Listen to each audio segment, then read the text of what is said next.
So welcome to Jim's Wood.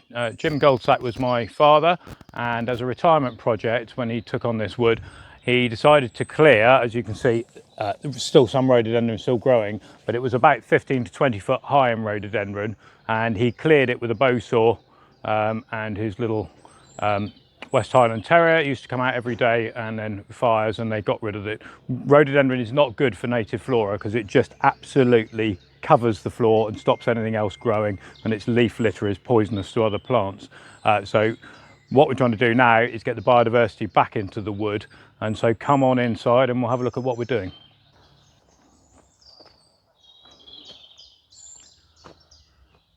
So you'll see all around us we are surrounded by oak trees, which would have been, well, in fact on the maps from 100 years ago it was marked down as Frenchman's coppice, and these oak trees would have been planted about then.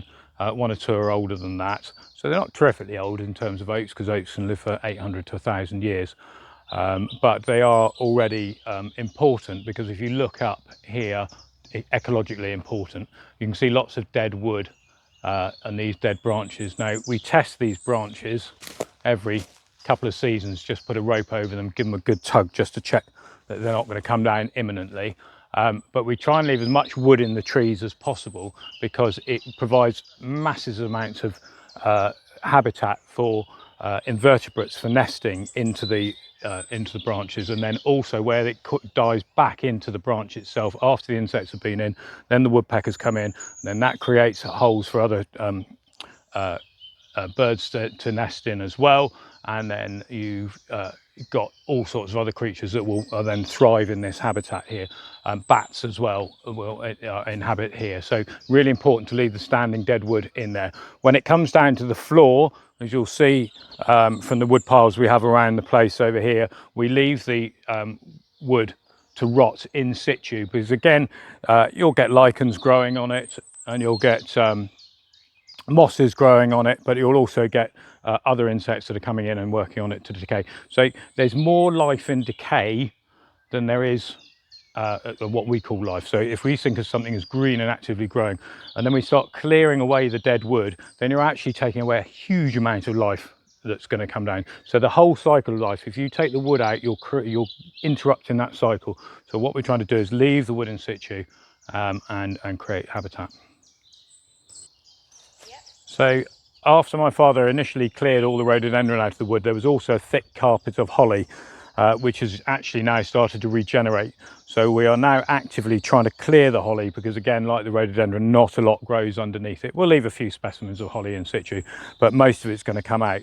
So you'll see an area now that we've just cleared this winter and carefully taken out, scratched out the holly, and gone round these seedlings which are coming up. Now the reason these seedlings are coming up and surviving is because we've got a deer fence around the wood to stop the deer. If this was out in any of the woods in Dorset, it'd be very difficult to get any natural regeneration at the moment, because we're too overpopulated with deer.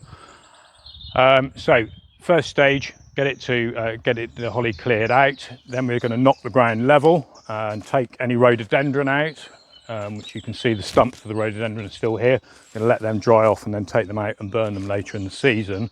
And then what we're trying to get to in the longer term is, you can see first initially we get a little bit of grass growth back on the woodland floor and some honeysuckle coming in, but then we want to get the bluebells right the way through here, and eventually with the leaf litter that's falling, so this is coming down off the trees, that will swamp out the grass, and then we'll get back to natural woodland conditions. But for the first year, when we bring up the mineral soil, you'll get grass coming back. But again, after a couple of years of leaf fall, that will be swamped out, and then we'll get back to natural woodland conditions. And then we get the woodland enemies back in, the bluebells and primroses and a lot of the other native woodland flora. What we're doing here, as well as the native stuff, is just introducing a few plant species, more garden species. So we've got some Japanese acers going in here, which will love this sort of light shaded oak woodland. which is also sheltered from the strong winds. So that's perfect habitat for them. My father also planted several camellias, which we won't have too many of them because again they're a bit like the rhododendron and the holly, that they'll swamp out stuff underneath. So we just lift them up a bit to allow light to get in underneath those. And then native ferns, ornamental ferns. This stuff which the naturalists don't like particularly, but it is a good, it is native. That's Millennia caerulea, the purple moor grass, which comes in. But again, you'll see now here we've got other natural seedlings coming up. So the oak's starting to come up there, rowan here, and we also get quite a lot of birch seedlings. Now, if we don't want these will go into our native tree nursery and go off into local planting projects as well later on.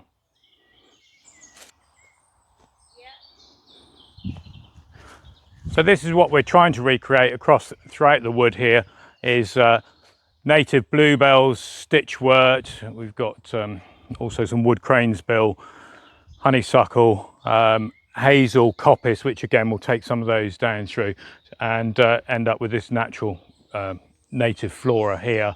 And you can see it's happening naturally as soon as we take the holly out and there's space. The bluebells and the stitchwort are coming back really nicely.